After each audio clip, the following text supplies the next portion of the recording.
চুপ।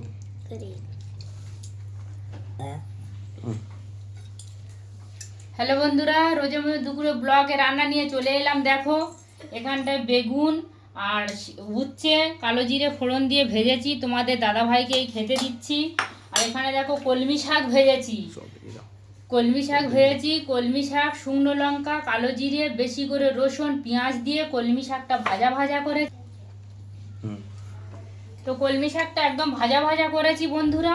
আর এখানটায় বড় আড় মাছ, বেগুন আর বড় বড় করে বেগুন কেটে আলু দিয়ে আড় মাছের তরকারি করেছি বন্ধুরা। মাছটা ভালো করে লাল লাল করে ভেজে নিয়েছি, বেগুনটাও ভেজে নিয়েছি, নিয়ে তেলের মধ্যে পেঁয়াজ একটু জিরে ফোড়ন দিয়েছি, দিয়ে আদা রসুন দিয়েছি, টমেটো দিইনি আমি বন্ধুরা, দিয়ে এই মাছের তরকারিটা করেছি বন্ধুরা। আলুও দিয়েছি, বেগুন ভেজে ভেজে দিয়ে আড় মাছ দিয়ে তরকারি করেছি। আর মাম্মা মই খাচ্ছে আজকের কলমি শাক আর करेला खा रही हूँ, करेला। দুপুরের ব্লগটা এখানে শেষ করছি।